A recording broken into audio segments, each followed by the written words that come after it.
Hello everyone, welcome to KG club education. आज हम इस वीडियो के माध्यम से ESO 16 की बुक का पहला यूनिट देखेंगे, जिसका नाम है सामाजिक रूपांतरण और समस्याएं। तो इसको पढ़ने से पहले हम देख लेते हैं कि क्या क्या पढ़ना है इसमें मुझे। तो पहला तो है इकाई की रूपरेखा में हम देखते हैं तो पहले उद्देश्य है, उसके बाद प्रस्तावना पढ़ना है, सामाजिक रूपांतरण की अवधारणा, रूपांतरण और सामाजिक समस्याएं, सामाजिक समस्या की अवधारणा,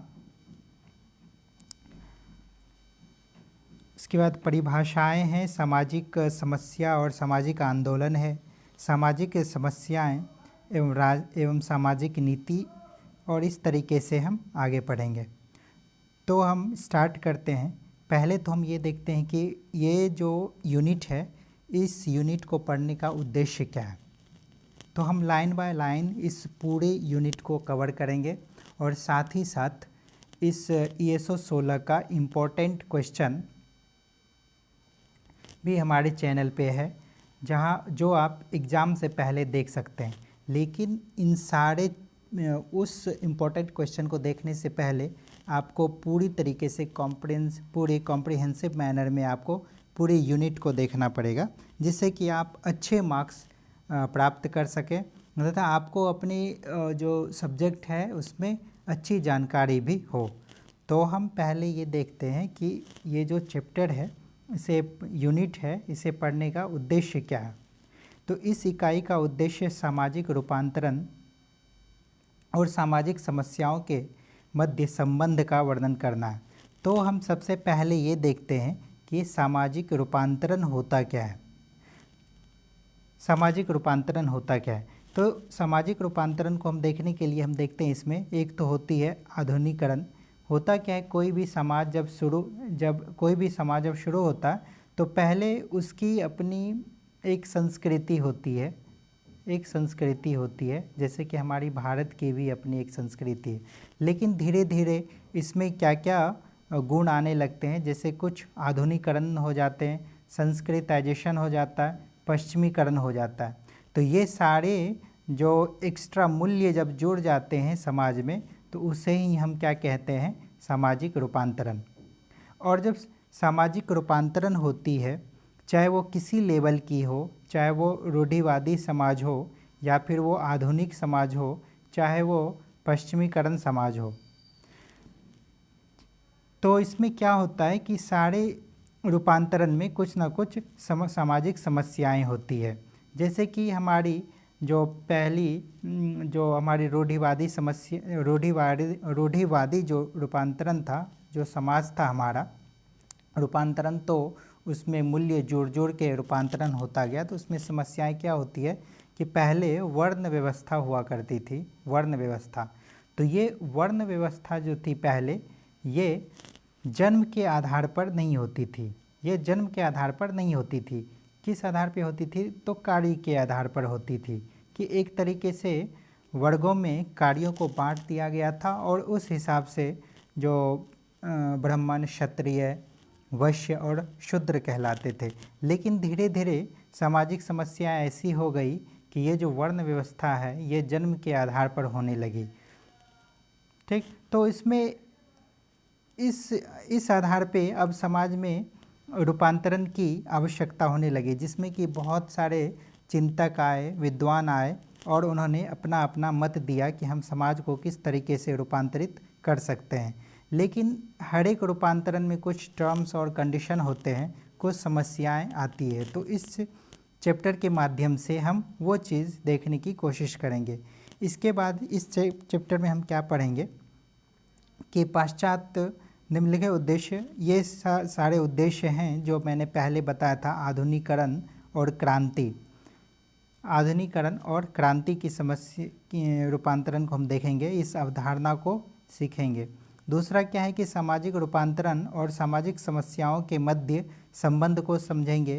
उसके सामाजिक समस्याओं की अवधारणा और संबंध के प्रश्न का वर्णन करेंगे। सामाजिक समस्याओं की सुस्पष्ट परिभाषाएं, विशेषताएं और प्रकार। तो उद्देश्य क्या है हमारा, ये उद्देश्य है इस यूनिट का पढ़ने का। और आपका उद्देश्य क्या है कि अच्छे मार्क्स भी आपको लाने हैं, इसलिए आपको ये चैप्टर अच्छा से पढ़ना है।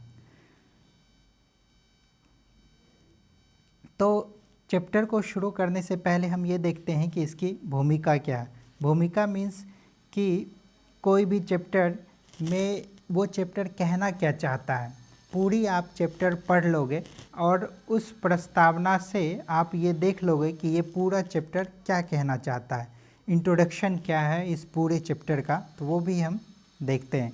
तो पहली बात ये है कि इस इकाई की विषय वस्तु सामाजिक रूपांतरण और सामाजिक समस्याएं।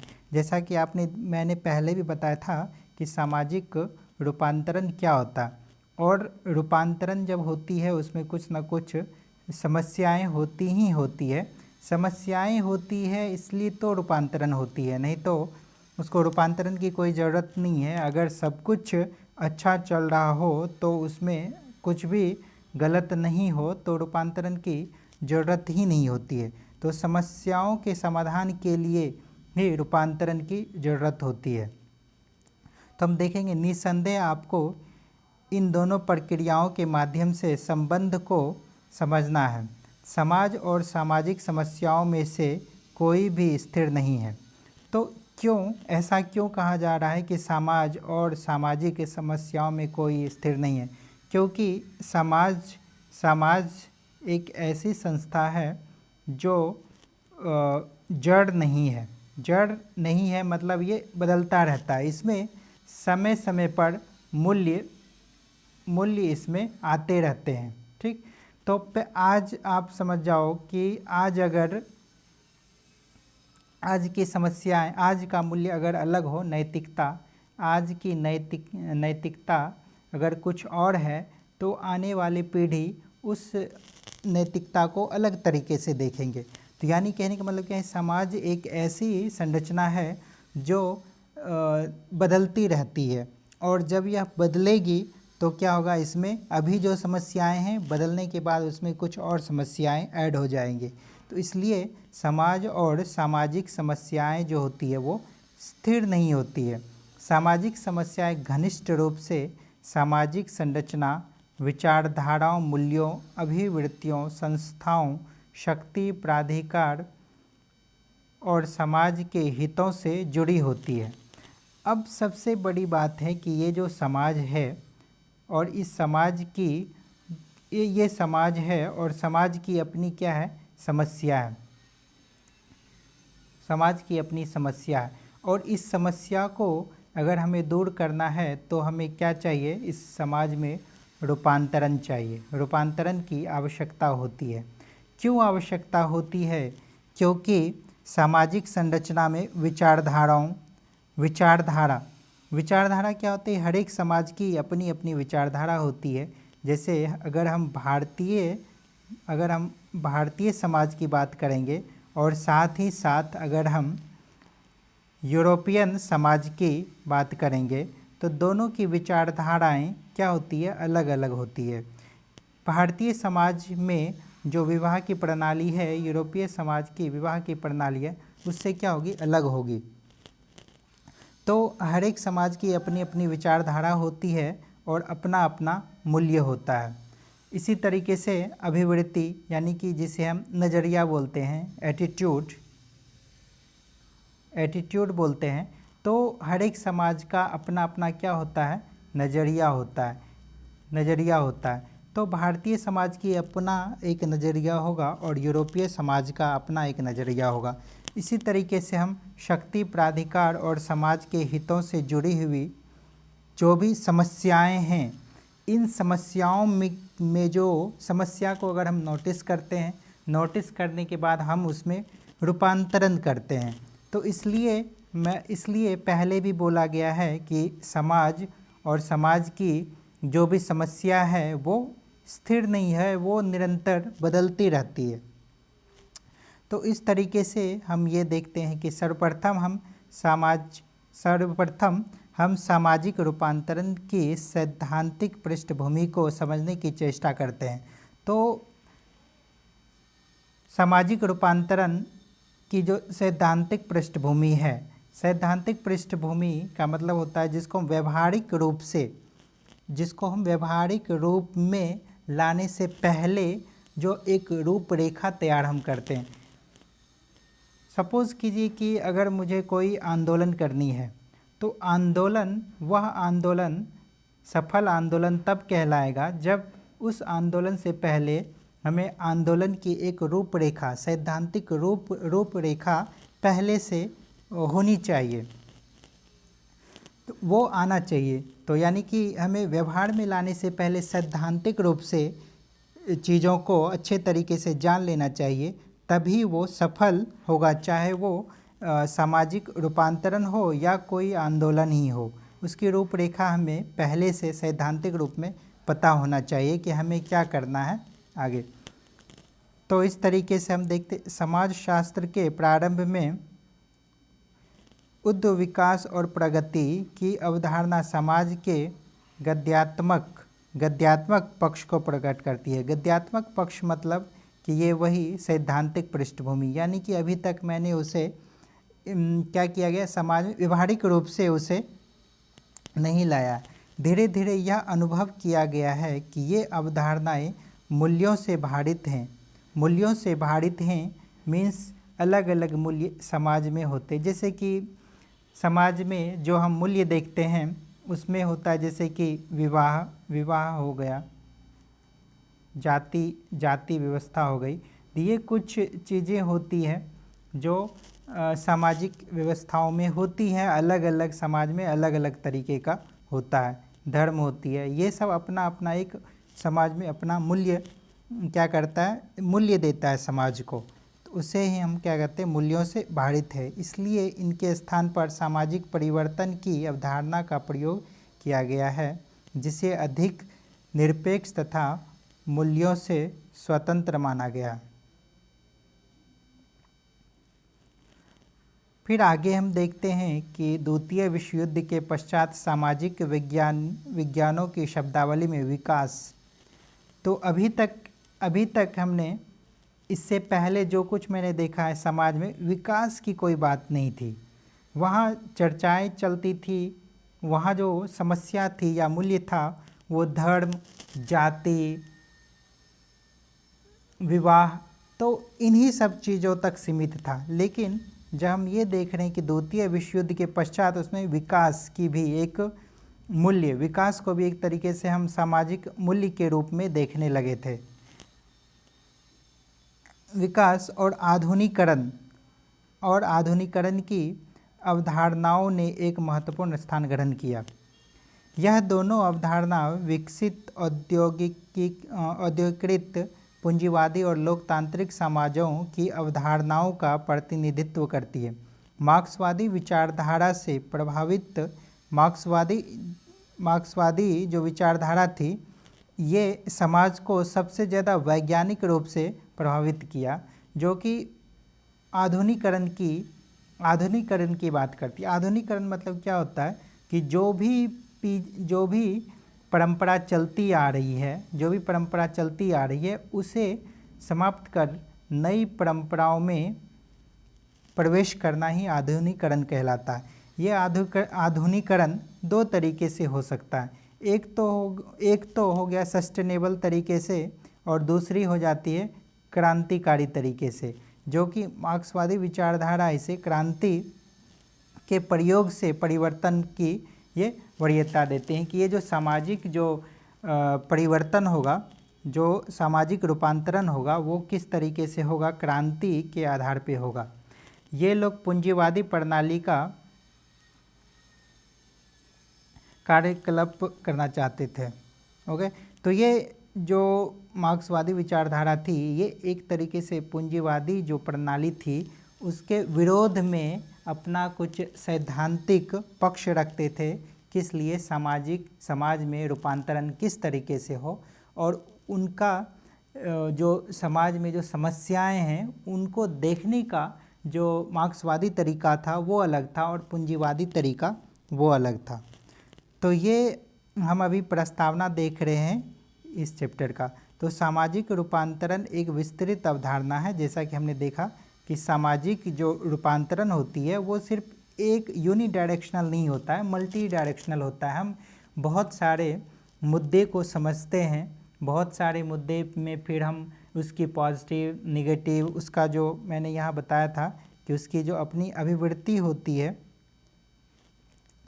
उसकी अपनी अभिवृत्ति होती है कि नज़रिया एक तरीके से समाज को देखने का वो अलग अलग होता है।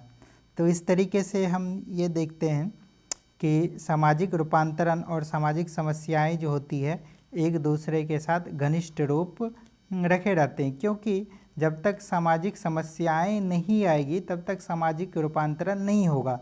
सामाजिक समस्याएं ही सामाजिक रूपांतरण का एक तरीके से जन्मदाता होता है। तो इस तरीके से हम देखते हैं समाज स्थिर नहीं है, इसके उपरांत भी समाज के प्रभुत्वशील समूह किसी भी तरह समाज में अपनी पकड़ बनाए हुए हैं और दमनकारी विधियों द्वारा अपने निहित स्वार्थों की सुरक्षा का प्रयत्न करते हैं।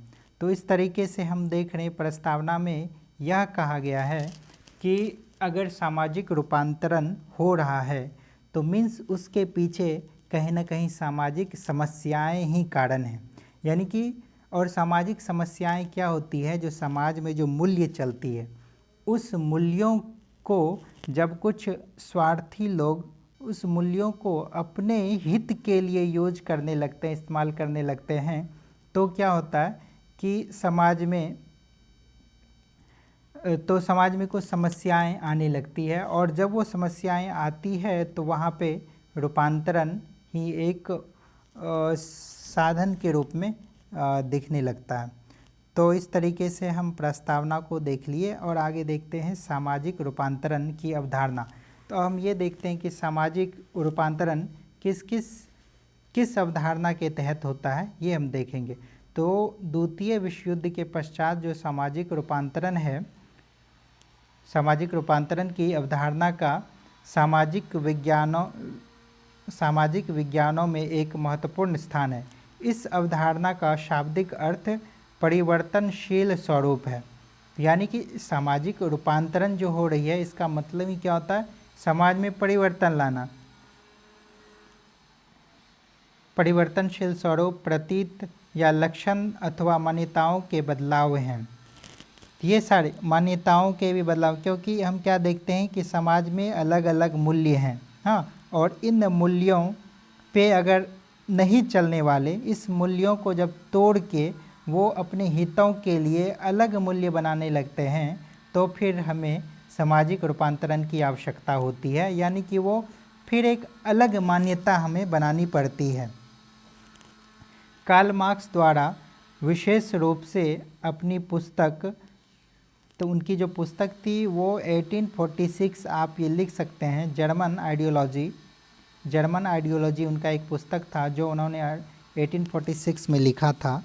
तो इसमें विशेष रूप से इस अवधारणाओं को प्रयुक्त किया है जिसका आशय सामाजिक परिवर्तन के उस पक्ष से है जो त्वरित परिवर्तन, जैसा कि मैंने बोला गया, अगर समाज में रूपांतरण करना है तो आप समाज में रूपांतरण दो तरीके से हो सकती है। एक तो हो सकती है सस्टेनेबल तरीके से, जो निरंतर उसमें निरंतर सुधार हो। एक होता है क्रांतिकारी तरीके से, ठीक। तो कार्ल मार्क्स इस क्रांति के पक्ष में रहते थे कि त्वरित परिवर्तन होना चाहिए समाज में। तो क्रांति की तरफ बढ़ते हुए समाज में अंतर विरोधों की वृद्धि को दर्शाता है। तो ये क्या दिखा, अगर क्रांति तरीके से समाज में होगी तो फिर क्या है कि यहाँ पे सामंजस्यता की बात नहीं आती है। यहाँ जब भी होगा क्या होगा, वर्ग संघर्ष यहाँ देखने को आपको मिलेगा। यहाँ जब भी होगा तो वर्ग संघर्ष आपको देखने को यहाँ पे मिलेगा।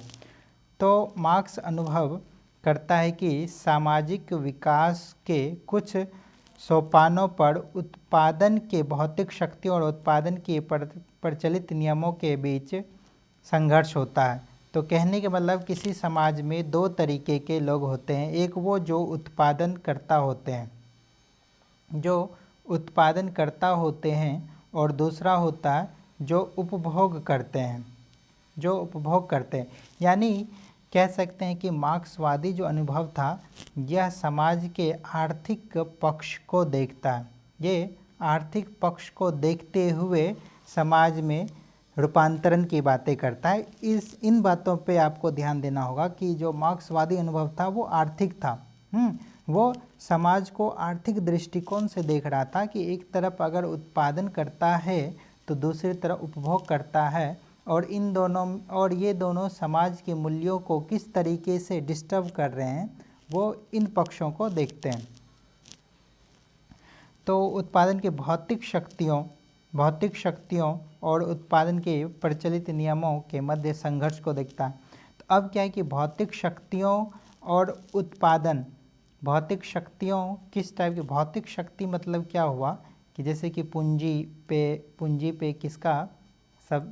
पे किसकी पकड़ है। यानी कि अभी के टाइम में अगर हम देखें तो इनइक्वलिटी जो असमानता है गरीब और अमीर वर्गों में, तो ये भी एक तरीके से सामाजिक समस्याएं हैं और आने वाले टाइम में इसे भी रूपांतरण की ज़रूरत पड़ सकती है। यही आपको भौतिक शक्तियाँ कहलाती है।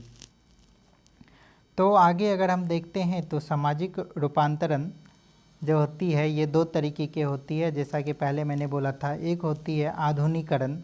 आधुनिकरण ऐसा होता है कि वो निरंतर विकास की ओर बढ़ता रहता है, और दूसरा है क्रांति, जहाँ की त्वरित रूपांतरण की ज़रूरत होती है, जैसा कि कार्ल मार्क्स कहते हैं। तो आगे हम देखते हैं आधुनिकरण का प्रारूप क्या होगा। तो आधुनिकरण एक अवधारणा के रूप में पश्चिमी यूरोप, तो जैसा कि यहाँ मैंने पहले भी कहा है कि सामाजिक रूपांतरण की दो अवधारणाएं, एक तो है आधुनिकरण और दूसरी है क्रांति। तो आधुनिकरण का जो प्रारूप है ये पश्चिमी यूरोप और उत्तरी अमेरिका के औद्योगिक पूंजीवादी और लोकतांत्रिक समाजों के विचारधाराओं तथा मूल्यों का प्रतिनिधित्व करता है। जो भी पश्चिमी यूरोप के देश हैं और उत्तरी अमेरिका में आधुनिक प्रारूप, यानी कि किस तरीके से सस्टेनेबल तरीके से हमें क्या करना है, विकास करना है, चाहे हमें मानवाधिकार को बढ़ावा देना है, इन सब टूल्स के जरिए हम क्या करेंगे, समाज में रूपांतरण करेंगे। तो ये हम कहाँ पे देखते हैं, ये पश्चिमी यूरोप और उत्तरी अमेरिका में इस तरीके की चर्चाएं होती थी सामाजिक रूपांतरण के लिए। आधुनिकीकृत संरचना के विपरीत एशिया, लेकिन हम ये देखते हैं कि ये जो आधुनिकीकृत संरचना है इसके विपरीत एशिया, अफ्रीका, दक्षिण अमेरिका की सामाजिक संरचना कैसी होती है, ये कृषीय होती है, परंपरागत होती है, प्रथा आधारित होती है तथा औद्योगिक आर्थिक रूप से पिछड़ी हुई है। तो हुआ क्या कि जो औद्योगिकरण है ये आपको कहाँ हुआ था, पश्चिमी यूरोप में हुआ था और उत्तरी अमेरिका में हुआ था। इस वजह से अब यहाँ की जो सामाजिक जो समस्याएं हैं वो अलग हो गई, क्योंकि पहले जो पारंपरिक जो समस्याएं थी जो कि पूरे समाज में कह सकते हैं कि आधुनिकीकरण से पहले, यानी हम कह सकते औद्योगिकरण से पहले जो समस्याएं थी वो लगभग पूरे विश्व में एक जैसी थी, क्योंकि सारे विश्व कृषि आधारित थी, तो समस्याएं भी इस तरीके की थी। लेकिन औद्योगिक क्रांति के बाद जो दो बड़े, जिन्हें फर्स्ट वर्ल्ड भी कहा जाता है, यहाँ पे औद्योगिकरण का विकास हुआ, तो यहाँ पे दो वर्गों का विकास हुआ, एक उत्पादनकर्ता का और दूसरा जो उपभोगकर्ता था या जो मजदूर होते थे। तो यहाँ की समस्याएं अलग तरीके की थी और वहाँ पे उसे आधुनिकीकरण के रूप में उस समस्याओं को रूपांतरित करने की कोशिश की गई थी पश्चिमी यूरोप और उत्तरी अमेरिका में। लेकिन इसके अलावा अगर हम एशिया और अफ्रीका, दक्षिण अमेरिका जैसे ऐसे पिछड़ी आर्थिक रूप से और प्रौद्योगिक रूप से पिछड़े हुए समाज की बातें करते हैं। यहाँ कृषि पारंपरिक, अभी भी समाज कैसा था, पारंपरिक था और प्रथा आधारित था, यानी कि रूढ़िवादी था। वहाँ पे जो आधुनिकीकरण का प्रारूप था वो उतने अच्छे तरीके से डेवलप नहीं हो पाया। जैसा कि डैनियल लर्नर ने 1964 ने स्पष्ट किया है कि आधुनिकीकरण साक्षरता, राजनीतिक सहभागिता, नगरीकरण, व्यावसायिक गतिशीलता और सहानुभूति का द्योतक है।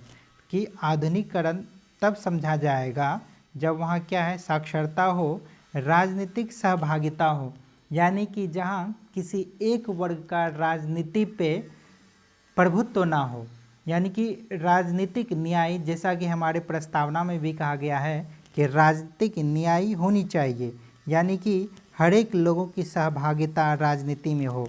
या नगरीकरण हो। नगरीकरण कहने का मतलब ये है कि वहाँ जो एक बेसिक सुविधाएं, जो जीवन जीने की जो बेसिक सुविधाएं होती है, जहाँ शिक्षा हो, बेहतर शिक्षा हो, जहाँ पे स्वास्थ्य सुविधा हो, जहाँ पे पोषण युक्त भोजन की व्यवस्था हो, अच्छे तरीके से चीज़ों का, जो भी दैनिक चीज़ों की उपलब्धता हो, तो उस कंडीशन को ही नगरीकरण कहते हैं। ठीक, उसके बाद व्यवहारिक गतिशीलता हो, व्यावसायिक गतिशीलता हो। व्यावसायिक गतिशीलता मीन्स कि आप उत्पाद वस्तुओं का उत्पादन कर रहे हो, आपको अच्छा बाजार भी मिल रहा है और अन्य कच्चे संसाधन की सुविधाएं भी आपको आसानी से उपलब्ध हो जा रही हैं, आपको मजदूर भी अच्छे तरीके से उपलब्ध हो जा रहे हैं। ये व्यावसायिक, आपको वित्तीय संकट से उबारने के लिए एक ऐसा इंफ्रास्ट्रक्चर तैयार किया जा रहा हो जहां आपकी व्यवसाय को कोई बाधा ना पहुंचे, इस तरीके से व्यावसायिक गतिशीलता वहाँ पे होती है। या सहानुभूतिक द्योतक, सबसे बड़ी बात है सहानुभूतिक द्योतक, मतलब जहाँ नैतिकता भी हो। नैतिकता सबसे बड़ी बात है, इसलिए जहाँ पे क्या हो, सहानुभूतिक द्योतक भी हो, यानी कि आपस में बंधुता हो, जैसा कि हमारे प्रस्तावना में भी इन बातों को कहा गया है। तो आधुनिकीकरण की दूसरी विशेषताएं मुक्त बाजार, ये तो पहली विशेषताएं हो गई, ये डैनियल लर्नर द्वारा। और दूसरी अगर हम विशेषताएं देखते हैं जो कि आर्थिक रूप से होती है, मुक्त बाजार हो, आधुनिकीकरण हो, लोकतांत्रिक हो, राज्य और आधुनिक शिक्षा हो। ओके, आधुनिकीकरण के 5 प्रमुख जो आयाम हैं उनमें क्या है, प्रौद्योगिकी, आर्थिक, राजनीतिक, सामाजिक और मनोवैज्ञानिक है। तो मनोवैज्ञानिक, तो ये हम क्या देखते हैं कि आधुनिकीकरण के ये 5 आयाम हैं, यानी कि अगर मुझे किसी समाज को परिवर्तित करना है, रूपांतरित करना है, तो इन पैरामीटर में हमें क्या करना पड़ेगा, रूपांतरण करना पड़ेगा कि वहाँ की प्रौद्योगिकी को बेहतर करना पड़ेगा, नहीं है तो वहाँ प्रौद्योगिकी को लाना पड़ेगा। आर्थिक का मतलब ही हो गया कि वहाँ हमें क्या करना पड़ेगा कि व्यावसायिक गतिशीलता हो, ऐसी मुझे कंडीशन लानी पड़ेगी। तो इस तरीके से उसके बाद राजनीति हो कि राजनीतिक सहभागिता वहाँ बेहतर हो। उसके बाद सामाजिक और मनोवैज्ञानिक मीन्स नगरीय और सहानुभूतिक द्योतक वाली समाज होनी चाहिए। तो इस तरीके से फिर हम ये देखते हैं कि आधुनिकीकरण के जो ये आधुनिकीकरण के जो ये आयाम है, इसके बारे में हम ये देख लेते हैं। आधुनिकीकरण के ये 5 आयाम हैं, जिसमें से आपको प्रौद्योगिकी और आर्थिक, राजनीतिक, सामाजिक और मनोवैज्ञानिक हैं, जिसमें कि आप प्रौद्योगिकी में देख सकते हैं क्या क्या है। तो ऊर्जा के निर्जीव स्रोत मीन्स आपको निरंतर ऊर्जा की आवश्यकता की पूर्ति होती रहे, आधुनिक यंत्र हो यानी साइंस एंड टेक डेवलप हो, नवाचार होता रहे और भारी प्रौद्योगिकी भी हो, तो ही जाके प्रौद्योगिकी का विकास करके हम आधुनिक समाज की स्थापना कर सकते हैं। अगर हम आर्थिक में देखते हैं, अगर मेरा प्रौद्योगिकी सही रहेगा तो आर्थिक भी सही रहेगा। आपको बाजार की उपलब्धता हो, पूंजी की उपलब्धता हो, वस्तु या जिन्स हो और उपभोगिता, यानी कि लोगों के पास इतनी लोगों की सैलरी या लोगों के पास इतना उपभोग करने के लिए रुपए हो कि आपकी बाज़ार में मतलब उपभोग करने का इतना शक्ति हो, जिसको हम बोलते हैं कि परचेजिंग पावर हो, जिससे कि आर्थिक व्यवस्था अच्छे तरीके से सुदृढ़ हो सके। उसी तरीके से हम राजनीतिक की बातें करेंगे, जिसमें स्वतंत्रता हो, व्यक्तिवादिता हो, लोकतंत्र हो और सहभागिता हो। ये बहुत ज़रूरी है।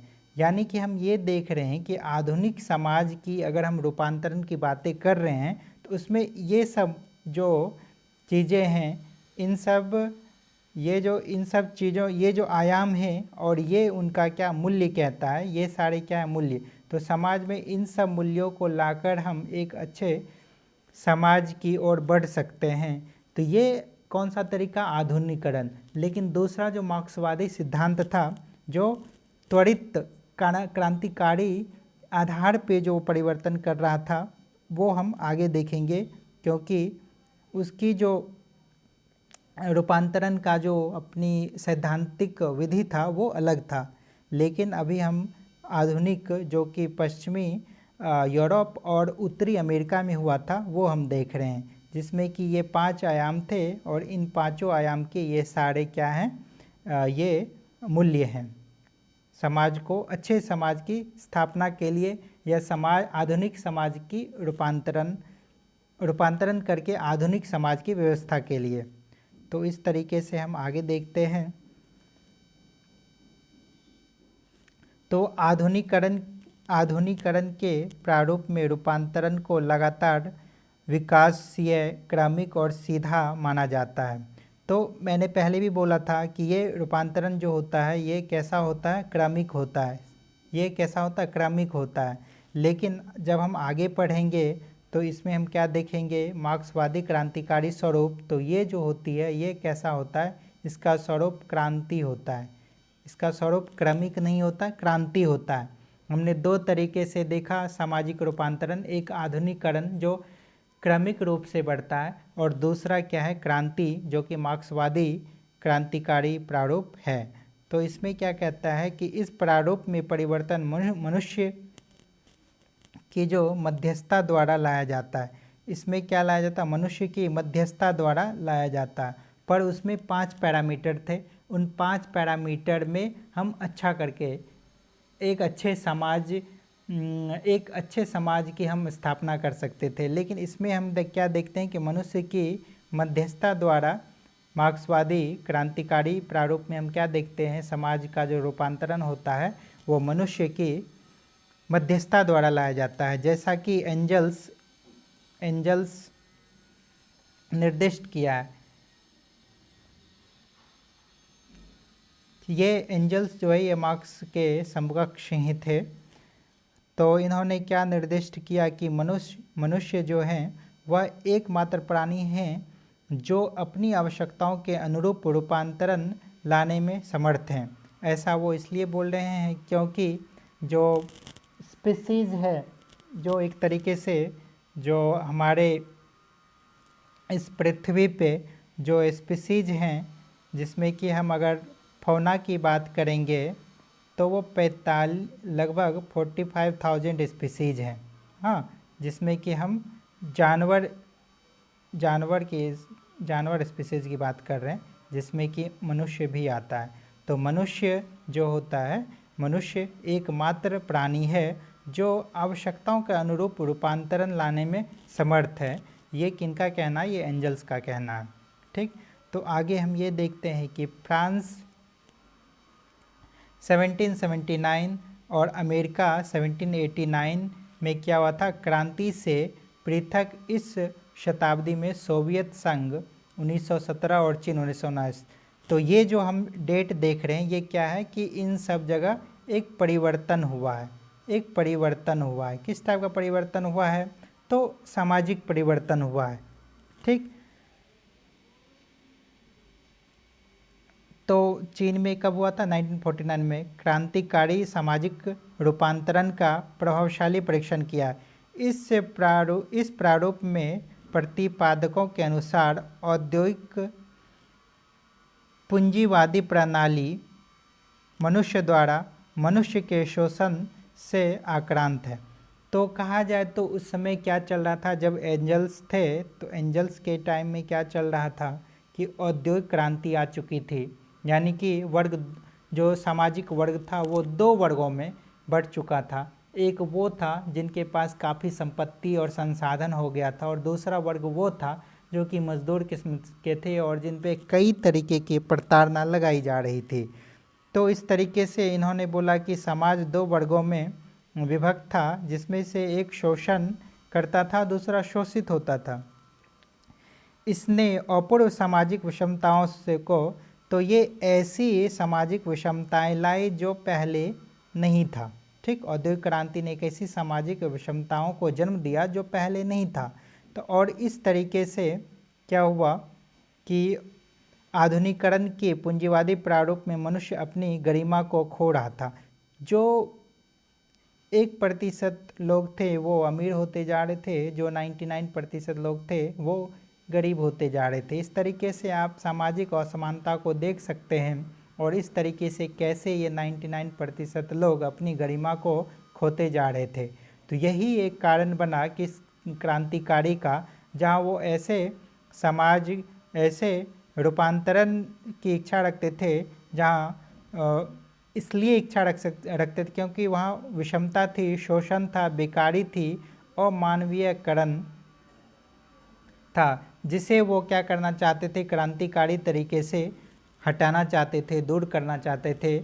और वो ऐसी ही सामाजिक रूपांतरण का सपना देखते थे, और समाज में ऐसी समस्याओं को देखते हुए वो समाज में परिवर्तन लाना चाहते थे, और ये क्रांतिकारी तरीके से किया जा रहा था। इसलिए इसे मार्क्स और एंजल्स ने इसे प्रतिपादित किया था। इसलिए इसे क्या कहते हैं कि मार्क्सवादी क्रांतिकारी प्रारूप कहते हैं।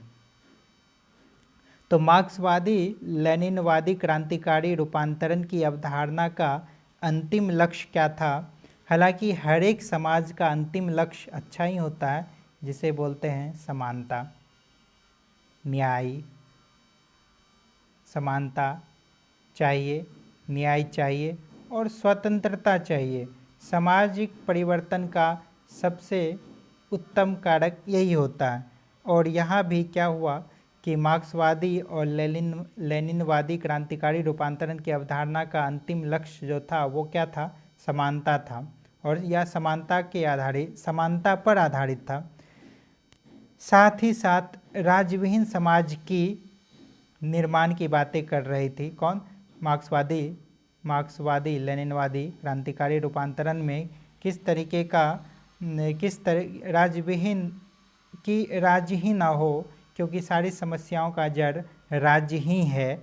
राज्यविहीन समाज की बातें कही जा रही थी, इसलिए इसे क्रांतिकारी हम रूपांतरण कहते हैं।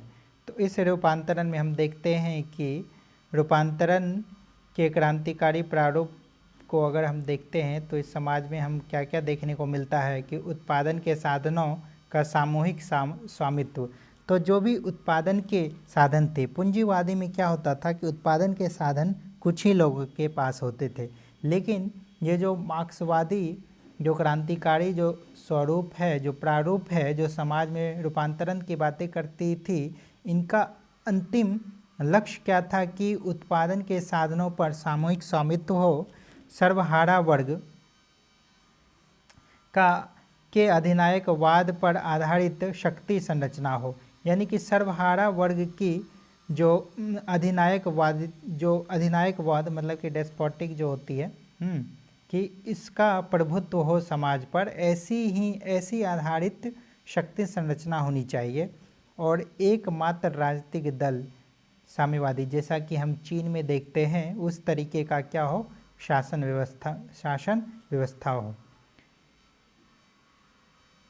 इस तरीके से हम सामाजिक रूपांतरण की बातें कर रहे थे, जिसमें कि हमने आधुनिकीकरण देखा, उसके बाद क्रांति के तरीके से सामाजिक रूपांतरण की चर्चा की। इसी में फिर हम देखते हैं कि संस्कृतिकरण और पश्चिमीकरण क्या होता है। संस्कृतिकरण होता है कि समाज के किसी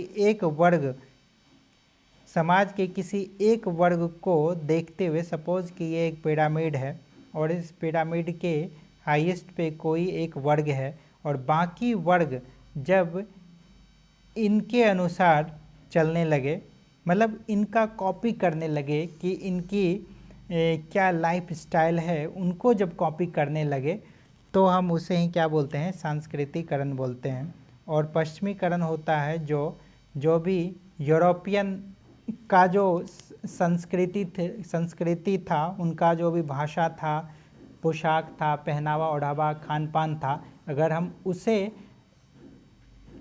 अपनाने लगे, कोई भी देश अगर उसे अपनाने लगा तो उसे ही पश्चिमीकरण कहा जाता था।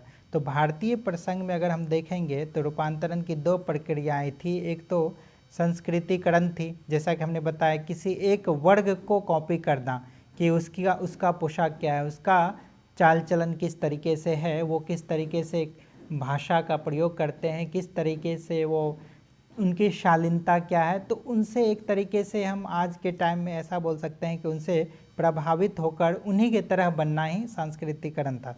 तो सांस्कृतिकरण और पश्चिमीकरण के मध्य एक स्पष्ट भेद किया जा सकता है। और ये कहाँ, भारतीय प्रसंग में। जो श्रीनिवासन हैं के द्वारा उन्होंने क्या बोला था कि संस्कृतिकरण यह निर्दिष्ट करता है कि उच्च जातियों के आचरणों, जो उच्च जातियां थी उनके आचरणों और प्रथाओं का निम्न जातियों द्वारा किस प्रकार अनुकरण किया जाता है, यानी उनसे प्रभावित होके उनके तरह ही आचरण करना, उसे ही संस्कृतिकरण कहते हैं। ये एक लोकल एरिया से, एक देश के अंदर भी हो सकता है, लेकिन पश्चिमीकरण में सिर्फ और सिर्फ हम यूरोपियन से प्रभावित होकर उनका हम अनुकरण करने लगते हैं। तो वही कहते हैं कि श्रीनिवासन कहते हैं कि पश्चिमी समाजीकरण का आशय भारतीय समाज पर पश्चिमी संस्कृति मूल्यों संस्थाओं के संघात से है, यानी कि हम उनको अनुकरण करते हैं। तो आधुनिकरण की मूलभूत विशेषताएं जो होती है वो पश्चिमीकरण के विशेषताओं के सदृश होती है, ऐसा श्रीनिवासन का कहना है।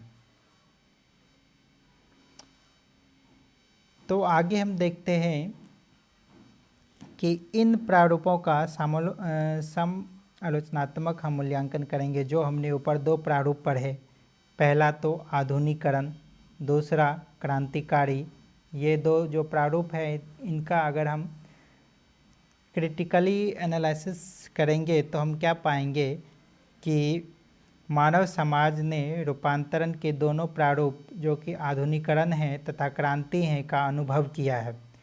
हम देख रहे हैं कि ये जब आधुनिकरण मीन्स कि इंडस्ट्रियलाइजेशन जब स्टार्ट हुआ था, औद्योगिकरण से हम देखते आ रहे हैं किस तरीके से आधुनिकरण और बाद में ये क्रांति जो प्रारूप हुई है उसकी चर्चा हम आगे भी किए थे कुछ देर पहले।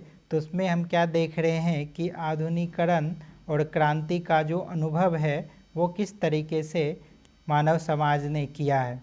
जैसा कि रजनी कोठारी भारतीय समाजशास्त्री हैं, उन्होंने क्या उल्लेख किया है कि मानव ने इन दोनों प्रारूपों के मध्य चलने वाले तीव्र प्रतियोगिता को देखा है कि दोनों आधुनिकरण की क्या समस्या, आधुनिकरण के आने में क्या चैलेंजेज है और क्रांति को अपनाने में क्या चैलेंजेज है, और आने के बाद कैसी कैसी समस्याओं का सामना करना पड़ रहा है। तो ये इन सब चीज़ों से क्या है ना कि मानव समाज ने अब एक एक्सपीरियंस कर लिया है, जिससे शीत युद्ध, विध्वंसकारी अस्त्र शस्त्र, उसके बाद परमाणुक अस्त्र शस्त्र की धमकी, विश्व को दो शक्ति समूहों में विभाजन, ये सारे इन दोनों के बाद ही देखने को मिला है। तो इसलिए हम देखते हैं कि 19वीं शताब्दी में यूरोपीय चिंतन पूर्ण रूप से क्या थे, आशावादी थे। प्रगति में उनकी पूर्ण आस्था थी। जितनी 19वीं शताब्दी यानी कि 1800 समथिंग चल रहा था, ये सेकेंड इंडस्ट्रियलाइजेशन का दौर था, जिसमें कि आशावादी प्रवृत्ति से ओतप्रोत थे यूरोपीय चिंतन। हाँ, प्रगति में इसकी पूर्ण आस्था थी। प्रथम विश्व युद्ध के पश्चात जोसेफ जे स्पेंगलर तथा P.A. सोरोकिन, ये दो समाजशास्त्री थे जिन्होंने क्या कहा था, जिन्हें पश्चिमी सभ्यता के इसके विकास, इनका जो मॉडल प्रतिमान था और इनकी जो भौतिक उन्नति के विरोध में स्वर उठाए थे। इन लेखकों ने बल दिया कि जो पश्चिमी सभ्यता है वो भौतिकवाद, औद्योगिकरण और आधुनिक प्रौद्योगिकी का प्रतिनिधित्व करती है, अवनति की ओर बढ़ रहा है। तो इन्होंने क्या कहा, आलोचना किया है। आप इन आलोचनाओं को देख सकते हैं कि इन्होंने किस तरीके से कि आधुनिक प्रगति जो कि एक सामाजिक रूपांतरण था, उसको किस तरीके से आलोचना किया है। इसे आप अपने आंसर राइटिंग में भी यूज कर सकते हैं। वहीं कार्ल मानहाइमन, इन्होंने और एरिक फ्रॉम और P.L. बर्गर तथा अन्य ने आधुनिकरण की जो अवधारणा थी उन्होंने क्या कहा, उन्होंने गहन विश्लेषण किया और उन्होंने बताया कि ये किस तरीके से किस दिशा की ओर बढ़ रहे हैं। तो उन्होंने बोला कि इसमें अवनति, विघटन तथा विसंगठन, सांस्कृतिक मूल्यहीनता, परिवार और धर्म जैसे संस्थाओं का दुर्बल होना। आपने देखा है कि जितने भी विकसित देश हैं वहाँ पे आपने देखा है कि धर्म को मानने वालों की कमी होती जा रही है। तो ये इन्होंने उन्हीं सब घटनाओं का जिक्र किया है। व्यक्तियों की स्वायत्तता में भी ह्रास हुई है, क्योंकि किसी एक वर्ग का प्रभुत्व यहाँ पे क्या हुआ, बढ़ता गया और एक जन समाज का उद्भव हुआ।